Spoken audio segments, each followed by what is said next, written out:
तस्सा भगवतो अरहतो सम्मा संबुद्धस्सा नमो तस्सा भगवतो अरहतो सम्मा संबुद्धस्सा नमो तस्सा भगवतो अरहतो सम्मा संबुद्धस्सा।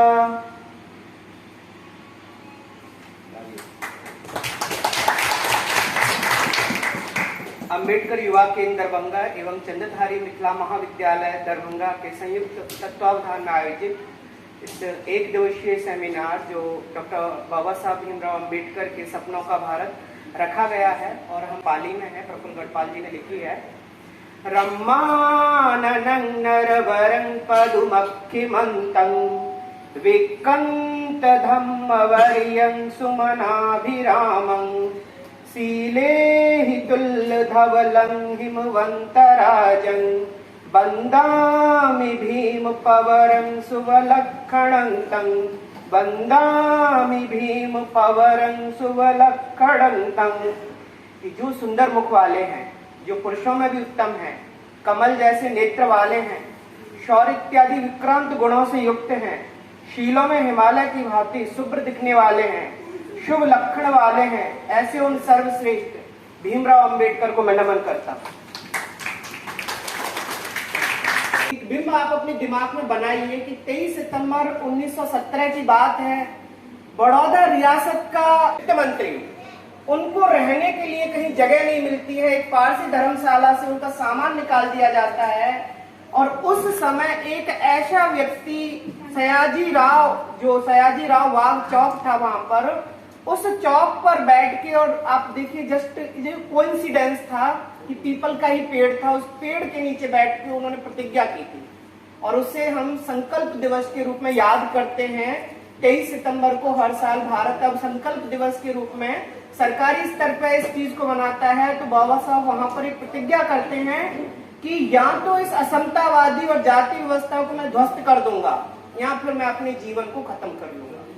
ये उन्होंने दृढ़ प्रतिज्ञा की थी वहां पर 1917 में। और आप ये देखिए 1917 से लेके 1950 जब देश का संविधान लागू होता है 26 जनवरी 1950 को, तो कहते भी हैं इस बात को कि आप संवैधानिक रूप से, कानूनी रूप से सभी स्वतंत्र हैं, पूरी तरह से समानता आप पर लागू है। अब आपको देखना है कि आप उस समानता को और उस स्वतंत्रता को कितने अच्छे ढंग से हस्तगत कर सकते हैं और उसको आप उपभोग कर सकते हैं।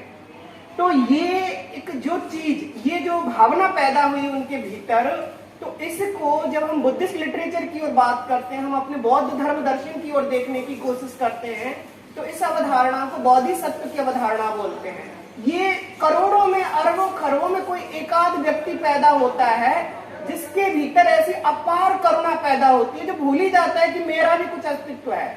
वो दूसरे को भी अपने जैसा देखने लगता है और दूसरे के भीतर भी वो चाहता है कि इसके सारे दुख दर्द जो खत्म हो, और उसके लिए वो लगातार प्रयास करता है।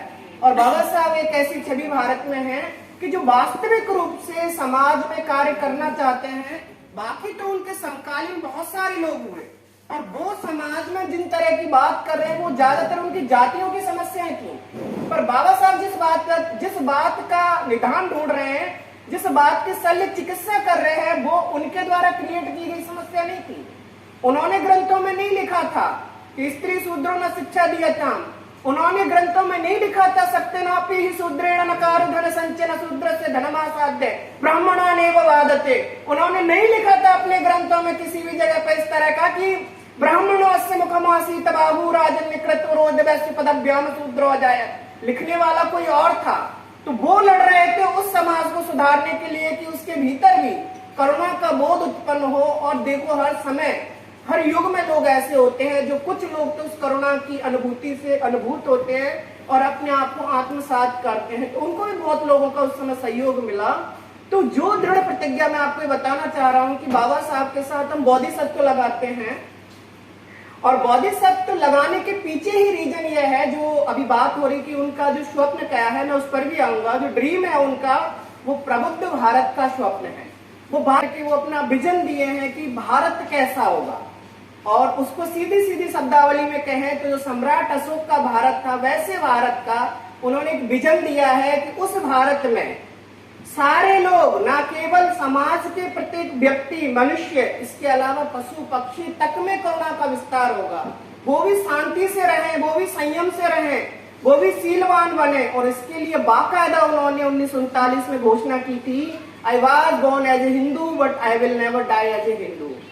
और उन्होंने प्रयास किए, उन्होंने काफी प्रयास किया। ऐसा नहीं है कि वो एकदम 1939 में किया और 1940 में बौद्ध धर्म ग्रहण कर लिया, ऐसा नहीं था। उन्होंने काफी प्रयास किया उस चीज को, कई आंदोलन चलाए, परंतु तत्कालीन जो समाज था, विशेषकर सवर्ण समाज, वो इतनी जल्दी उन चीजों को नहीं छोड़ना चाहता था। और आज भी कमोबेश स्थितियां लगभग वैसी ही बनी हुई हैं।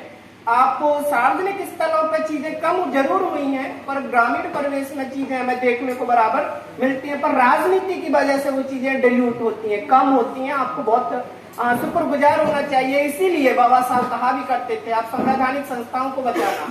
अगर मैं रहूं या ना रहूं, तब भी आप संवैधानिक संस्थाओं को जितना बचाओगे, जितना संविधान को बचाओगे, उतने आपके अधिकार संरक्षित रहेंगे, उतना ही आप प्रबुद्ध भारत की ओर बढ़ेंगे। आप अपनी सरकारें बनाएंगे, सरकार बनेंगी, मिनिस्टर बनेंगे, सब कुछ बनेगा। और उसी विजन को अगर आप देखेंगे तो साहब काशीराम ने उसको स्वप्न को साकार किया था, सत्ता भी बना के बताई थी। 4 बार मुख्यमंत्री दे देना बाबा साहब की विचारधारा पे आगे चल के। आज अलग बात है कि वो अपनी विचारधारा से अटके, मतलब अलग हटे, तो उनकी सरकारें भी गई हुई हैं। तो इस तरह का एक व्यक्तित्व जो बातें कर रहा है, और आप अगर उन बातों को मान रहे हैं और स्वीकार कर रहे हैं, आज हम डिस्कोर्स में ला रहे हैं, तो हमें इन चीजों की ओर ध्यान देने की जरूरत है कि जब बाबा साहब लड़ाई लड़ते महिलाओं के लिए, देखिए कोई भी व्यक्ति ऐसा नहीं होगा जो एक बड़े कानून मंत्री के पद से इस्तीफा दे दे। उन्होंने हिंदू कोड बिल पारित करवाया था, बनाया था, बाकायदा ड्राफ्ट दिया था, पर उस समय की सरकार ने उस कोड बिल को पारित नहीं किया। और 2020 तक आते आते उसी हिंदू कोड बिल की विभिन्न धाराओं को अलग अलग समय से अलग अलग कानून बना के लगभग पारित कर दिया गया है।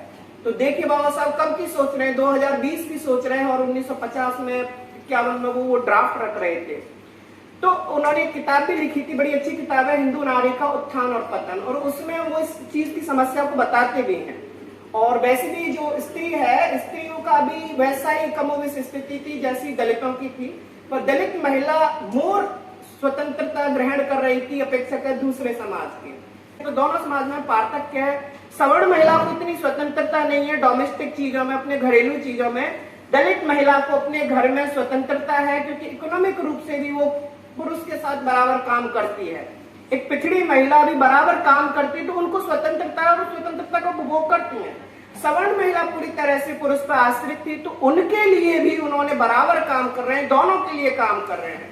महिलाओं के लिए जो प्रसव पीड़ा के दौरान छुट्टी का जो उपबंधन है वो बाबा साहब ने करवाया था, और आपकी उसके बाद में भी जो छुट्टी मैटरनिटी लीव का जो कॉन्सेप्ट है वो बाबा साहब दिए थे। और सबसे बड़ी चीज है, वो लेबर मिनिस्टर थे ब्रिटिश गवर्नमेंट में भारत में, उन्होंने लेबर से रिलेटेड बहुत सारे कानून बनाए थे जिनका उपभोग आज की जनता कर रही है, और आज भी उन सारी चीजों को देख रहे हैं। तो 14 अक्टूबर 1956 को जब वो नागपुर में दीक्षा लिए थे, एक अकेले व्यक्ति दीक्षा नहीं लिए थे, 5 लाख लोग उनके साथ में धम्म की दीक्षा लिए थे।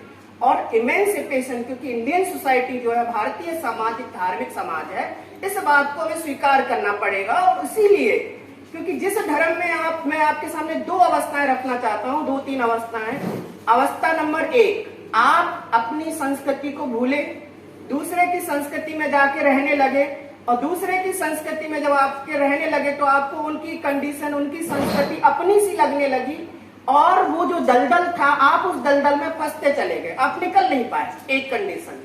कंडीशन 2 कि उस व्यक्ति ने देखा कि ये दूसरे की संस्कृति है, उससे निकल के आया, परंतु जब वो निकल के आया तो क्योंकि वो उसका आदी हो गया था, अभ्यस्त हो गया था, तो अपनी संस्कृति में उसने उसमें से कुछ मिला लिया। नंबर 3 कंडीशन, दलदल में फंसा, निकल के आ गया, उसको कोई मतलब नहीं, नहाया धोया साफ हो गया। तो बाबा साहब आपको इस तीसरी कंडीशन पर लाना चाहते थे, जो आप विस्मृत हो चुके थे। वो यही कहते थे कि एनलाइटेड इंडिया होगा, प्रबुद्ध भारत बनेगा। अब प्रबुद्ध भारत बनाने के लिए आपको सर्वप्रथम शिक्षित बनना पड़ेगा। Education is only tool to emancipate any human beings. शिक्षा के अलावा हमारे पास कोई टूल ही नहीं है जिसके माध्यम से हम सभी का उद्धार कर सकें। इसीलिए बाबा साहब बार बार शिक्षा पर बल देते थे। और ये जो उनका नॉलेज ट्रेडिशन निकल के आता है वो बुद्धिज्म की वजह से निकल के आता है, भगवान बुद्ध की वजह से। भगवान बुद्ध से भी रिलेटेड आप देखोगे दुनिया में शायद ही कोई धर्म होगा जिसने एजुकेशन पे इतना फोकस किया हो। नालंदा, तक्षशिला, विक्रमशिला, जगदलपुरी, दंतपुरी, सोमपुरा इत्यादि विश्वविद्यालय, भारत पूरे विश्वविद्यालयों का देश हुआ करता था। कोरिया, जापान, मलेशिया, इंडोनेशिया के लोग वहां पढ़ने आते थे एंशिएंट काल में। तो इस तरह का एजुकेशन का जो जनतंत्रीकरण की बात कर रहे थे, भारत में बहुत पहले इस तरह की व्यवस्थाएं थी। तो इस तरह की व्यवस्थाओं को बाबा साहब बड़ी अच्छी तरह से जानते थे कि इस देश को जब तक हम प्रबुद्ध भारत नहीं बनाएंगे तब तक हम कुछ नहीं कर पाएंगे। तो उनका जो इमेजिनेशन था, उनका सोचने समझने का जो तरीका था, वो एक बहुत ही व्यापक, एक डायमीटर बहुत बड़ा था। जैसे जस्ट मैं आपको की बात करूं, एक वो स्टूडेंट थे, 1921 की बात थी और एक एंथ्रोपोलॉजी का एक कॉन्फ्रेंस चल रहा था बहुत बड़ा अमेरिका में, and he is only the student at that time. और वो एक पेपर प्रेजेंट कर रहे थे, the caste in India. Caste in India जब वो पेपर पढ़ रहे तो खुद रो रहे थे उस पेपर को पढ़ते हुए। तो एक प्रोफेसर ने उनसे क्वेश्चन पूछा कि तुम्हारी कास्ट कौन सी है। तो दूसरा प्रश्न उसी पर उत्पन्न हुआ कि आप ये बताइए कि ये जो आप कास्ट के बारे में बता रहे हैं, आपसे पहले केटकर एक रिसर्च कर चुके थे, and Ketkar was the person who is glorifying the caste. वो कास्ट को ग्लोरीफाई कर रहा था और वो कह रहा था कि कास्ट की वजह से जो कार्य होता है ना उसमें एफिशिएंसी आती है। फॉर एग्जांपल, अगर चमार का बच्चा चमड़े का काम करता है बाय बर्थ तो वो चमड़े में एफिशिएंट हो जाएगा। ऐसे ही दूसरी कास्ट के व्यक्ति अगर वो अपनी अपनी काम करेंगे तो उससे क्या है, आप बहुत अच्छी तरह से एफिशिएंट हो जाएंगे। कि ऐसा नहीं है, कास्ट से एफिशिएंसी नहीं आती है, कास्ट जबरन थोपी जाती है लोगों पे। एक्सेप्टेंस नहीं है किसी की बस की। कोई नहीं चाहता कि कोई नीची कास्ट में जन्म लेना चाहे। अगर कोई उस जाति का व्यक्ति है तो वो बिल्कुल ही नहीं चाहता, वो चाहता है कि उसका भी ऊपर का जन्म हो। भाई ऊपर की सारी सुविधाओं का लाभ जो है एक वर्ग विशेष ही क्यों ले, और भी लोग उस सुविधाओं का लाभ लेना चाहे। सारे लोग पंडित जी पाए लागे क्यों बोले, और भी तो कुछ लोग हैं, उनका क्या होगा फिर। तो हर आदमी अगर जन्म निर्धारित करना किसी के बस में बात होती तो इस देश में सारे ब्राह्मण पैदा होते, बाकी कोई पैदा होता नहीं। कोई बनना चाहेगा, नीची कास्ट में पैदा होना चाहेगा। तो कास्ट एक ऐसा फिनोमिना है, एक मेंटल फिनोमिना है जिसको खत्म कर पाना मुश्किल था, और बाबा साहब इस चीज से भली भांति परिचित थे। भगवान बुद्ध कितना साल प्रयास किए, कितने अपने 40 साल लगाए, तब जाके उन्होंने एक नया धर्म ही दिया। बाद में वो नया धर्म चल बैठा, बौद्ध धर्म जो है वो भी इधर से निकल के आया था। क्योंकि कास्ट इस देश से खत्म हो नहीं सकती। तो कास्ट जब खत्म नहीं हो सकती है तो कास्ट को आप एक टूल बनाइए, और टूल बनाइए एजुकेशन करने का। एजुकेशन के साथ आप अपने आप को ऑर्गेनाइज कीजिए, ऑर्गेनाइज करने के साथ एजुकेट कीजिए। और अपने अधिकार किसी से मांगे नहीं जाते हैं, अधिकार हमेशा छीनने पड़ते हैं, और उसके लिए हमें लगातार प्रयास करते रहना चाहिए। जहां जैसा लगे किसी को, जो भी शोषण और अन्याय की बात हो, एकजुट होना चाहिए। एक कहावत है कि ब्राह्मणों की बोली में, क्षत्रियों की गोली में, बनियों की झोली में और शूद्रों की टोली में बड़ी ताकत होती है। तो उस ताकत को पहचानिए संगठन की। तो बाबा साहब बार बार इसीलिए कहते थे एजुकेट, ऑर्गेनाइज एंड एजुकेट। जब तक आप शिक्षित तो हो रहे हैं लोग, वो शिक्षित राइट डायरेक्शन में नहीं जा रही है, वो राइट व्यू लिए हुए नहीं है। राइट व्यू कब आती है, जब आप एक कल्चरल प्रोसेस में इकट्ठा होना स्टार्ट करते हैं। और कल्चरल हेजेमनी जिस वर्ग की, आप उसमें इकट्ठा नहीं हो सकते। आप कितना भी कोशिश कीजिए दलित बन के, पिछड़ा बन के, अति पिछड़ा बन के इकट्ठा होने की, आप इकट्ठा हो ही नहीं सकते। एक बार आप अपनी बुद्ध विहार क्रिएट कीजिए, बुद्ध विहारों में जाना शुरुआत कीजिए। वहां क्या है, आप you are the center of that place. आप उस प्लेस के सेंटर में होंगे, आप नियम निर्धारण बना रहे होंगे। पर आप जिस धर्म में हैं, जिस संस्कृति में हम लोग बैठे हुए हैं, वहां आपको नियम नीति बनाने का कोई भी अधिकार नहीं दिया गया है। अधिकार किसी और के पास दिया हुआ है। बहुत अच्छा लगता है, लोग बहुत अच्छी बातें भी करेंगे मंच पार्टी पर, घर में ढाक के 3 पात होते हैं। तो कभी भी किसी भी व्यक्ति को हीरो मत बनाना, आपत बनाना। आपने कन्हैया कुमार इत्यादि लोगों को बहुत हीरो बनाया। वो कभी अपनी जाति में जाके बात नहीं करेगा अम्बेडकर की, वो आपके बीच में आके बात करेगा, आपके मंच पर आके बात करेगा। तो ऐसे लोगों से भी सावधान रहिए। कई सारी चीजें होती हैं इन्हीं चीजों के साथ। और एक मैं जोड़ दूं कि बाबा साहब को बोधिसत्व, आपको बहुत सारे लोग यहाँ परिचित नहीं होंगे कि बोधिसत्व कहने के पीछे रीजन बहुत बड़ा है। बुद्धिज्म में जो है ये बुद्ध के बाद दूसरा पैरामीटर होता है, किसी व्यक्ति को हम बोधिसत्व कहते हैं। तो बोधिसत्व जो बुद्धत्व के मार्ग पे आ चुका है, 1917 में जो उन्होंने प्रतिज्ञा की, तो बुद्धिज्म में 10 पारमिताएं होती हैं, द परफेक्शन स्केल होते हैं। कोई व्यक्ति बुद्धत्व पूरा करता है तो उन्हीं में से एक होता है वीर्य पारमिता। वीर्य पारमिता जिसे उत्साह हम कहते हैं, और वो बाबा साहब में इतना कूट के भरा था कि बाद में जब वर्ल्ड बुद्धिस्ट कन्फेडरेशन हुई तो वहां कम से कम 2000 से ज्यादा भिक्षुओं में, जिनमें श्रीलंका के मलाला शेखर भिक्षु थे, उन्होंने उनको बोधिसत्व कहा। और उसके बाद से ही भारत में बोधिसत्व भारत रत्न बाबा साहब डॉक्टर बी.आर. अम्बेडकर कहने लगे। तो ऐसे व्यक्तित्व को हम सब लोग यहाँ बैठ के याद कर रहे हैं, ये अपने आप में हमारे लिए गौरव की अनुभूति है। और विजय पासवान सर ने इतना बड़ा मंच लगाया, आप सभी को रूबरू कराने का मौका दिया, आप सभी के प्रति मैं बहुत बहुत धन्यवाद ज्ञापित करता हूं। और हमारे आदरणीय अध्यक्ष महोदय जिन्होंने हमें आमंत्रित किया, आदरणीय आर.एन. चौरसिया सर, उनका भी मैं बहुत बहुत धन्यवाद ज्ञापित करता हूं। सभी को शत प्रेम, मैत्रीपूर्ण जय भीम, नमोदय।